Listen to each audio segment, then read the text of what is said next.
प्यारे भक्तों, आज हम और आप मिलकर पूज्य गुरुदेव महाराज के मुख से सत्संग का आनंद लेंगे। तो आप लोग सत्संग में बने रहिएगा। वीडियो को लाइक, चैनल को सब्सक्राइब कर लीजिए। तो राधे राधे। वर्षा जी राजस्थान से। राधे राधे महाराज जी। महाराज जी, अगर कोई साधक व्रत एवं उपवास मन को नियंत्रण करने के लिए करता है तो ये शरणागति में बाधा तो नहीं है? ऐसी स्थिति में साधक को क्या करना चाहिए महाराज जी? नहीं, ये तो हम अपने मन को पवित्र करने के लिए संयम में लाते हैं कि हमको ये नहीं पाना, ये नहीं पाना, इतना पाना है, ऐसे चलना है। प्रारंभिक है, इसका कोई ज्यादा महत्व नहीं है, इसका कोई खास महत्व नहीं है।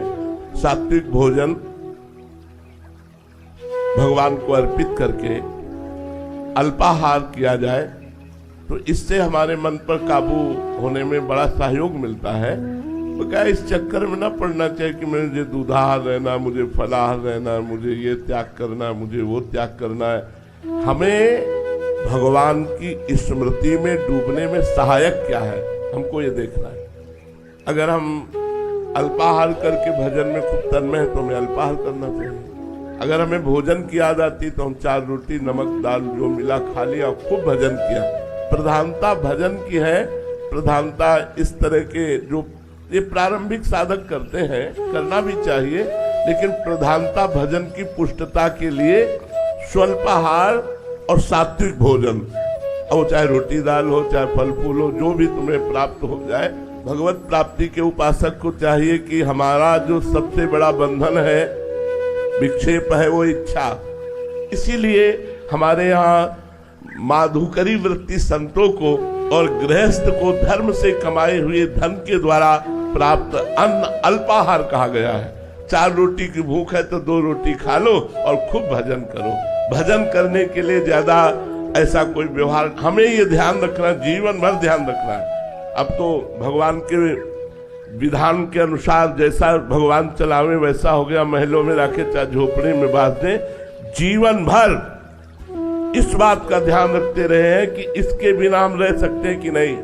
हम भगवान के चिंतन के बिना नहीं रह सकते और सबके बिना रह सकते। जीवन में कई कई दिन भोजन न मिलने पर भी भजन में कोई विक्षेप नहीं। हम उपवास आदि करें पर यह ध्यान रखते रहे कि अधिक धन वाली वस्तुओं का अगर हम सेवन करेंगे, खाएंगे, पिएंगे तो फिर हमारे भजन में, नवीन साधना में फिर उन्नति नहीं होगी। और जब साधन परिपक्व हो जाता है तो भगवान जैसे चाहे वैसे रखे, महलों में रखे चाहे झोपड़ी में बांधते, उनका खेल है। धीरज शर्मा जी हिमाचल से। राधे राधे महाराज जी। महाराज जी, क्या ज्ञान मार्ग और भक्ति मार्ग एक साथ चल सकता है? नहीं,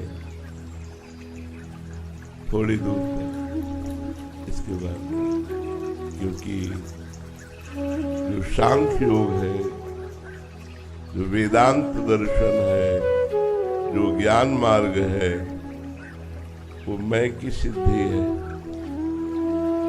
अहम की सिद्धि है। अहम की परिपक्व अवस्था का नाम वेदांत दर्शन है। अहम ब्रह्मास्मि शिवोहम। हमारा जो भक्ति मार्ग है, इसकी सिद्धि है दासोहम। चाहे जो भी भाव हो, सख्य भाव हो या वात्सल्य भाव हो, गोपी भाव हो या सहचरी भाव हो, सब में दासोहम है, दासता है। प्राण प्यारे स्वामी की मन मन की रुचि जान नेह विधि अनुसरण।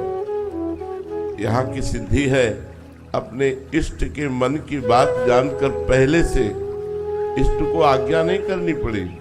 मन मन की रुचि जान नेह विधि अनुसरण, प्रेम विधान के अनुसार अपने इष्ट के मन की बात जानकर पहले ही सेवा का विस्तार कर दिया। बढ़े आनंद मोद सबके महाप्रेम सुरंग रंगी, और न कछु सुहाए तिनको जुगल सेवा सुख पगी।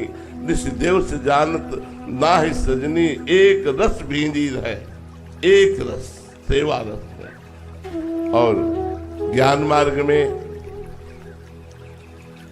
संपूर्ण चराचर जगत को अपनी आत्मा में देखा।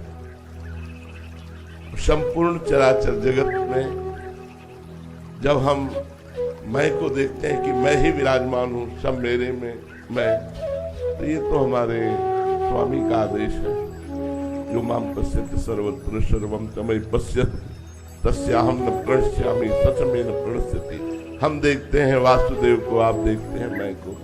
तो ज्ञान मार्ग में और भक्ति मार्ग में थोड़ी दूर चला जा सकता है। कुछ सिद्धांत ऐसे हैं जो माया निवृत्ति के लिए अत्यंत अनिवार्य हैं दोनों को, लेकिन जब सिद्धावस्था की तरफ कदम पड़ते हैं, लक्ष्य की प्रधानता जब जागृत होती है, तो मार्ग अलग अलग हो जाता है।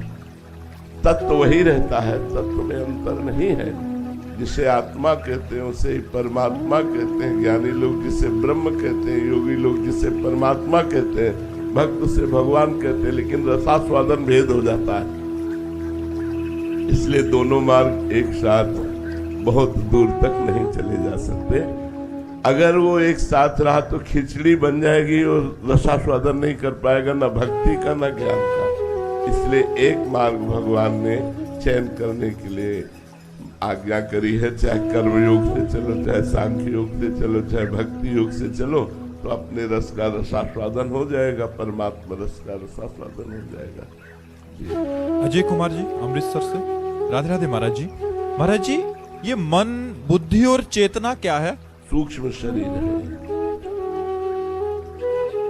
स्थूल शरीर पंचभूतों द्वारा रचित, जो जागृत अवस्था में देखा जाता है। सूक्ष्म शरीर अंतःकरण, चतुष्टय, 5 ज्ञानेंद्रियां, 5 कर्मेंद्रियां और त्रिगुण माया, सतोगुण, रजोगुण, तमोगुण, यह स्वप्नावस्था में देखा जाता है। और त्रिगुण के परिणाम से जो स्वभाव बनता है उसे कारण शरीर कहते हैं। ये सुषुप्ति अवस्था में रहता है। इन तीनों शरीरों का जो प्रकाशक उसे चेतना कहते हैं, आत्मा। सब कर परम प्रकाशक जोई, इसी के प्रकाश से पावरफुल होकर के ये कारण, सूक्ष्म और स्थूल शरीर क्रियान्वित होते हैं। शुभ और अशुभ कर्म करके बार बार जन्म मरण को प्राप्त हो रहे हैं। वही चेतना शक्ति जो अजन्मा है, अविनाशी है, अपने को भूल करके इन शरीरों पर राख करके दुर्गति को प्राप्त हो रहे हैं। राम गोपाल जी राजस्थान से। राधे राधे महाराज जी। महाराज जी, आपके चरणों में दंडवत प्रणाम।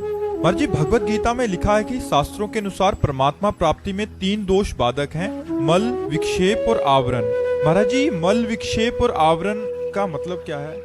देखो, मल है दुर्वासना, जो बहुत जन्मों की दुर्वासना मम सदा परिकर्षयन्ति। विक्षेप है भोगा शक्ति, बार बार मन का भोगों में जाना। आवरण है अहंकार, जो देहाभिमान है, इस आवरण से युक्त होता है। तो जब हम भजन करते हैं तो दुर्वासना नष्ट हो जाती है। जब भजन करते हैं तो भोगों की इच्छा नष्ट हो जाती है। जब भजन करते हैं तो अंतःकरण धर्म का अहंकार, वो मलिन अहंकार, वो लय को प्राप्त हो जाता है। जब अंतःकरण का अहंकार नष्ट हो जाता है, तो मोक्ष को प्राप्त हो गया। इच्छा रहित होना, वासना रहित होना, अहंकार रहित होना, मल विक्षेप आवरण से रहित होकर वो भगवान को प्राप्त हो जाता है। सारिका जी। राधे राधे महाराज जी। महाराज जी, गुरु के प्रति विरह की स्थिति क्या होती है महाराज जी? उसमें भी रोना आता है क्या? हाँ, क्यों नहीं आता? क्यों? जो इष्ट के प्रति प्रेम होता है वही तो गुरु के प्रति प्रेम होता है। जब हमें इष्ट का सुख प्राप्त होता है तो गुरु के चरणों में बार बार बलिहार जाते हैं कि अगर गुरुदेव कृपा न करते तो मुझ जैसे अधम को नाम मंत्र कहाँ मिलता। और नाम मंत्र की कृपा से आज मुझे सुख जो मिल रहा है, परमात्मा अध्यात्म, ये गुरु कृपा है। इसलिए गुरु चरणों में न्यौछावर होता जाता है और एकांत में अपने गुरु का ध्यान करते हुए रोता है, उनसे बातें करता है, उनसे प्रार्थना करता है कि आप कभी हमसे विलग मत होइएगा, आप कभी रूसिएगा नहीं। हे नाथ, मैं जैसा भी पतित नीच हूँ, आपके चरणों की शरण में हूँ। बार बार वो गुरुदेव की शरण में होता रहता है। एकांत में गुरुदेव के द्वारा दी हुई उपासना से अपने समय को मंगलमय काटते हुए उनके ध्यान में, उनके चिंतन में समय गुजारता है। ये गुरु प्रेम है। गुरु प्रेम का मतलब केवल अंग संग नहीं है। गुरु का ध्यान, गुरु की आज्ञा का पालन, गुरु मंत्र का जप, गुरु के प्रति अंदर से आसक्ति, ये गुरु प्रेम है। कमल प्रमोद जी। राधे राधे महाराज जी। महाराज जी चिंता किस प्रकार कम हो महाराज जी? चिंतन के द्वारा। यदि हम भगवत चिंतन करने लगे तो संसार की, देह की आवश्यकताओं की, नाना प्रकार के विषयों की चिंताएं अपने आप नष्ट हो जाएंगी। भगवान का चिंतन, हरि स्मृति सर्व विपद विमोक्षण। भगवान का स्मरण समस्त विपत्तियों का, समस्त चिंताओं का, समस्त शोकों का नाश कर देता है। इसलिए हमारी सबसे प्रार्थना है, चिंता, भय, शोक, विषाद, वासनाएं ये सबके हृदय में है, सबके हृदय में। जो जितना अध्यात्म से जुड़ेगा वो उतना ही बच पाएगा, नहीं तो चिंता, भय, शोक, विषाद और वासना, दुर्वासना ये सबके हृदय को खींचती रहती, जलाती रहती है। पर जीव किंचन मात्र जहां सुख नहीं है, ऐसे विषयों में भूला हुआ सुख का अनुभव करने के लिए और चिंता, शोक, भय को बढ़ाता चला जाता है। हम सोचते हैं कि धन से सुख शांति मिल जाएगी, नहीं, भोगों से सुख शांति। आप सब है, आपके पास आवश्यकता के अनुसार भोग है, लेकिन क्या आप शांत हैं? क्या आप निश्चिंत हैं? क्या आप निर्भय हैं? क्या आप निशोक हैं? नहीं है। जब तक भगवान की शरण में नहीं जाओगे, भगवान का चिंतन नहीं करोगे, तब तक चिंताओं से मुक्त नहीं हो सकते। प्रणत कामदम पद्मचार्चितम धरणिमंडलम ध्येयमाम। जो इनके चरणों की शरण में हो जाता है, उसकी समस्त चिंताएं मिटा देते हैं। चिंतामणि है। चिंतामणि प्रणमताम ब्रज नागरीणाम चूड़ामणि कुलमणि वृषभा। अगर हम श्री श्यामा श्याम की शरण में हो जाते हैं, प्रतिपल श्यामा श्याम श्यामा श्याम कहते हैं, तो आप देख लीजिएगा कोई चिंता ही नहीं रह जाएगी। जो चाहत है नित्य सुख, अरुमन को विश्राम, हित ध्रुव हित सो भजत रहो, पल पल श्यामा श्याम श्यामा श्याम। सबसे बड़ी साधना, आराधना, उपासना, अध्यात्म, भगवत चिंतन होना है। गीता जी में प्रधानता चिंतन की कही, अनन्य चिंतयन्तु माम अनन्य चेता सततम यो माम स्मृति नित्यसा। जगह जगह देखो चिंतन की बात कही गई। संपूर्ण गीता जी सुनने के बाद जो शोकग्रस्त, विषादग्रस्त अर्जुन जी थे, उन्होंने कहा नष्टो मोहा स्मृतिर्नत्वा तत्प्रसादान में अच्युता। हे अच्युत, आपकी कृपा प्रसाद से अब शोक नष्ट हो गया, मोह नष्ट हो गया। क्या प्राप्त हुआ? स्मृतिर्लब्ध्वा, भगवद स्मृति जागृत हो। इसलिए हमारी प्रार्थना है, सबसे धन, पद, भोग, विषय ये तुम्हारे हृदय को शीतल नहीं कर पाएंगे, क्योंकि तुम अविनाशी भगवान के अंश हो। तुम जब तक भगवान की शरण में नहीं आओगे, भगवान का चिंतन नहीं करोगे, भगवान की लीला कथाएं नहीं सुनोगे, भगवान का नाम कीर्तन नहीं करोगे, तब लग कुशल न जीव कहूं, सपने हूं मन विश्राम। जब लग भजत न राम कहूं, शोक धाम तज काम। इसलिए चिंताओं का नाश करने के लिए चिंतामणि भगवान का नाम। पायो नाम चारु चिंतामणि, उर करते न खसई हो, अबलो नसानी अब ना नसई। पा गया चिंतामणि प्राप्त। क्या पायो नाम चारु चिंतामणि, उर करते न खसई हो। अब हृदय रूपी हाथ से नाम रूपी चिंतामणि को छूटने नहीं दूंगा। हर समय हृदय में सुमिरन करूंगा, राधा राधा राधा राधा। चिंताएं नष्ट हो जाएंगी, बाधाएं नष्ट हो जाएंगी, आप आनंद में नाच पड़ेंगे। आप देख लीजिए आनंद किसे कहते हैं, अभी तक पहचाना ही नहीं। आप हर समय नाम जपने का अभ्यास कीजिए, उठते बैठते चलते फिरते आपका यह लोक और परलोक सब मंगल हो जाएगा, विश्वास कीजिए। प्रदीप कुमार जी यमुनानगर से। राधे राधे महाराज जी। गुरुदेव, कृपया मार्गदर्शन करें कि आपके सत्संग से हमें ये पता चला कि संचित और क्रियामान कर्म को भजन के द्वारा नष्ट किया जा सकता है, परंतु प्रारब्ध सबको भोगना ही पड़ता है और बड़े बड़े महापुरुषों को भी प्रारब्ध भोगना ही पड़ा। और आपके श्रीमुख से ये भी सुना कि भगवान सर्वशक्तिमान है, सब कुछ करने में समर्थ है महाराज जी, फिर वो अपने भक्तों के प्रारब्ध को पूर्ण रूप से नष्ट क्यों नहीं करते? नहीं, जो सच्चा पहलवान होता है वो कायर और आलसी अपने चेला को नहीं बनाता है। अगर यहां मारा थोड़ा सा वो कच्चा पड़ा तो हजारों हाथ यही मारेगा वो। तो फिर भगवान जगत गुरु अपने चेला को कच्चा कैसे रखेंगे? शरीर राग से जो डर रहा है कि प्रारब्ध भोग भगवान मिटा दे, वो कायर है, शरीर रागी है। अरे देखो, हमारे भगवान सर्वशक्तिमान और परम कृपाल होते हुए अपने चेला पर आरा चलवा दिया, गोरखध्वज पर, अपने शरणागत पर राग पर आरा चलवा दिया, पूरे देह को चीर कर 2 भागों में करो। क्या समझते हो हम जगत गुरु के चेला कोई साधारण थोड़ी है? भगवान अपने पार्षद को कमजोर बनाएंगे क्या? बड़ा सा बड़ा प्रारब्ध भोग भी ऐसे हंसते हुए मुस्कुरा करके जब आग में झोंका गया प्रहलाद जी को, जहर पिलाया गया प्रहलाद जी को, बड़े बड़े गजराजों से रौंदा गया प्रहलाद जी को, अस्त्र शस्त्रों का प्रहार किया गया, कृत्या उत्पन्न की गई, क्या क्या नहीं किया गया, लेकिन बाल भी बाका नहीं हुआ। तो हमारी छाती चौड़ी होती है कि मेरा स्वामी इतना कृपालु है, इतना मजबूत कर देता है अपने दास को कि प्रकृति का कोई भी वार उसका बाल बाका भी नहीं करता। सीम की चाप सके को तासु, बड़ रखवार रमापति जासु। भगवान अपने शिष्य को, अपने पार्षद को, अपने भक्त को कायर नहीं बनाते, कमजोर नहीं बनाते, विश्व को दिखा देते हैं कि देखो अगर जरूरत पड़ी तो मेरे लिए गर्दन कटाने में भी पीछे नहीं हटने वाले। इसलिए भगवान प्रारब्ध नहीं मिटाते, प्रारब्ध भोगने की सामर्थ्य देते हैं। भोगो और मेरा स्मरण करते हुए जगत के लिए उदाहरण बनो, जगत को दिखाओ कि हम भगवान के हैं और हर कष्ट सहकर भगवान के हैं। इसलिए बड़े बड़े महापुरुषों के शरीरों में भीषण पीड़ा दी गई। ये क्या है?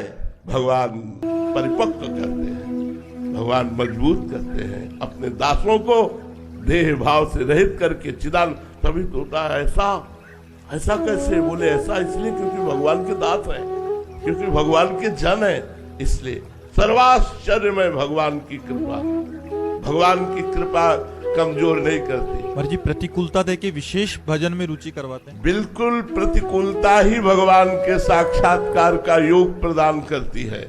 जब गजेंद्र ने देखा परिवार के सब लोग भाग गए, हाथी हाथिनियां सब छोड़ के चले गए, शरीर का बल भी हार गया, तब उसे याद आई भगवान की, हृदय से पुकारा हरि, 1 सेकेंड में ग्रास से मुक्ति मिल गई। जब द्रौपदी जी ने देखा पांचों पति गर्दन झुकाए हैं, भीष्म आदि मौन धारण किए हैं, भुजाओं का बल थकित हो गया, 10,000 हाथियों का बल रखने वाला दुशासन बलवान खींच रहा है, जब देखा अपनी दांतों से भी साड़ी छूट जाएगी, गोविंद उसी क्षण वस्त्रावतार भगवान का हो गया। तो प्रतिकूलता योग प्रदान करती है भगवान के मिलन की। महाराज क्या सभी साधकों के जीवन में आएगी ये कि उसको शरणागत होना ही पड़ेगा प्रभु के चरणों में, या अलग भी स्थितियां हैं?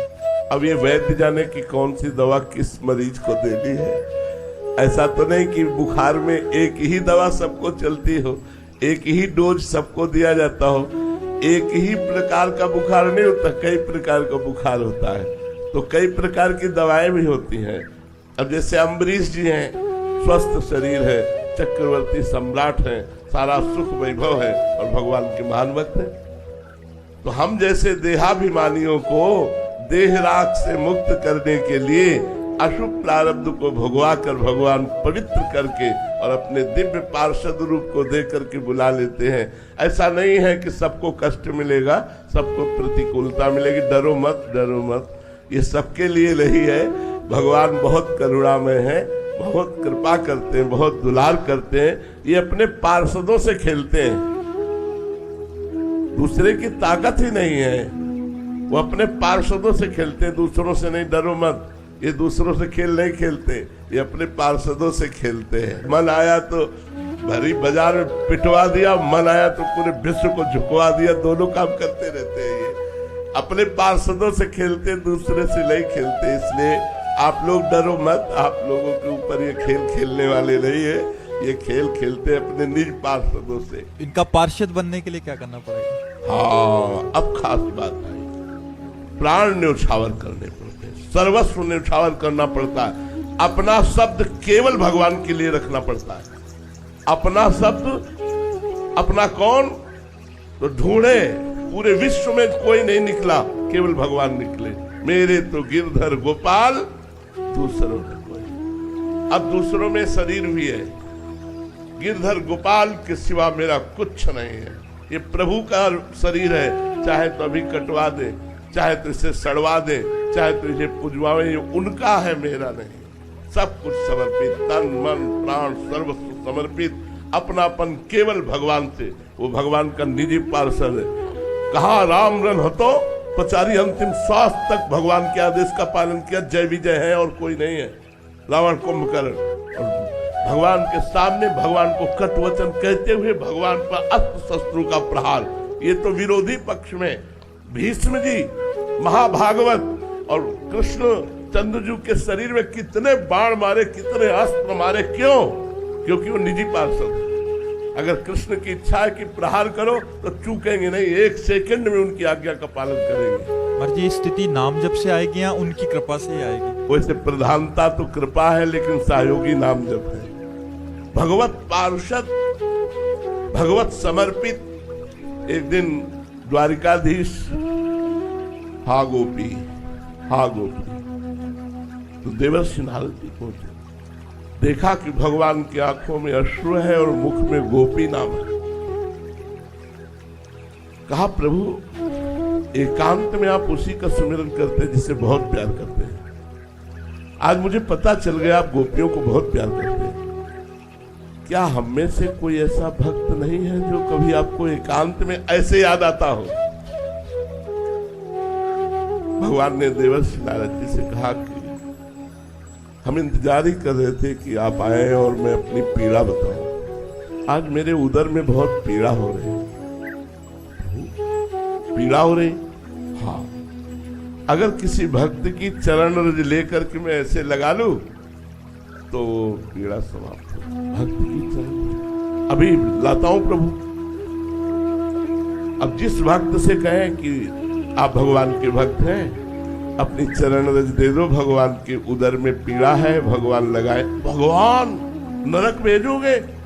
भगवान के लिए हम चरण रज दे? अरे नारद जी कैसी उल्टी बात करते हो। लेकिन जब ब्रज में आए और कहा गोपीजनों से कि भगवान के उदर में पीड़ा है, चरण रज, तो ऊपर की ओढ़नी उतार दियो। सबने अपनी चरण रज झाड़ी, बोले जल्दी जाओ और उनसे कहो लगाओ, तुम्हारी पीड़ा दूर हो जाए। तो बोली तुम्हें पता है भगवान को चरण रज दे रहे, नरक जाओगी? अरे बोले हम कोटि कोटि नरक भोगे, मेरे प्रीतम का कष्ट दूर हो जाए। जब जाके बात कही तो भगवान के आंसू आ गए और कहा तुम भी तो भक्त थे, तुमने अपनी चरण रज दी क्या? क्योंकि तुमको एक, अरे भगवान को चरण रज कैसे? अपनी चरण रज नहीं, सर्वस्व भगवान। ऐसा समर्पण तो फिर मालिक और उसका खेल बराबर होता है। ये भगवान के पार्षदों का खेल है, साधारण का खेल नहीं है। ऐसा मत समझो कि बड़े बड़े, देखो उड़िया बाबा के गड़ा से चलवा दिए, 6-6 इंच गड़ा सा फव्वारा, ओम, और अंतर ध्यान हो गया। वो अपने पार्षदों के साथ जो तांडव खेलते हो, दूसरा थर्रा आ जाएगा, इसलिए घबराओ मत, तुम पार्षद नहीं हो। पार्षद बनने के लिए तैयारी थे, सब कोई कमांडो नहीं बन जाता। इसीलिए भगवान के पार्षद है संत जन, भक्त जन, जो सिद्ध पुरुष है पार्षद है। हाँ, क्या क्या नहीं हुआ, आप भक्तों के चरित्र पढ़ करके देखिए। और भगवान उनके अधीन हो जाते हैं, उनके चरण दबाते हैं, उनकी आज्ञा का पालन करते हैं अपने भक्तों की। ऐसा प्यार कौन करने वाला है? अखिल ब्रह्मांडों का स्वामी हाथ जोड़े खड़ा रहता है अपने भक्तों के सामने। पग चापू और सेज बिछाऊं, नौकर बनूं हजाम, हाकू बैल बनो गडवारो, बिना तनख्वाह रथवान, यही तो मेरे मन में ठनी भगत मेरे मुकुटमणि। अपनो परण विशाल भगत को पूरो परण निभाऊं, जाचे जाचू कहे तो बेचे से बिक जाऊं, और क्या कहूं घनी, जैसे पतिव्रता नारी घनी, भगत मेरे मुकुटमणि। ऐसी थोड़ी भक्ति का मार्ग भगवान का मार्ग है। तो आप लोग मत डरे, इतनी भयानक प्रतिकूलता आपको नहीं देंगे। देखो गुरु अर्जुन देव जी को तप्त तवे पर जलते हुए बैठाल करके तप्त बालू डाली जा रहे हो, क्या कह रहे हैं? तेरा किया मीठा लागे। ये गुरु गोविंद सिंह के दोनों लाडलों को दीवार पे चुनाया जा रहा है, लेकिन आह नहीं निकल रही। ये है निज पार्षदों का खेल। ये अपने पार्षदों से खेलते, साधारण से नहीं खेलते। भाई खाओ पियो मनोरंजन बैलेंस बना के चलो, बात अलग है। अगर पीछे पड़े तो फिर अपने लायक वो बना लेते हैं, अपने लायक बना लेते हैं। पुजवा के पिटवा के हर तरह से वो अपने लायक कुम्हार ठोक ठोक के मटकी अपने लायक बना लेता है, धूप में सुखाता है, फिर आवे पे जलाता है, फिर वो बाजार में रखता है। ऐसे भगवान अपने भक्त को परिपक्व करके सतरति सतरति सा लोकांतार्यति मम भक्ति युक्तो भुवनम पुनाद, मेरा भक्त लोक के लोक को पावन कर सकता है, ऐसा भगवान बना दे। श्री राधा वल्लभ लाल की।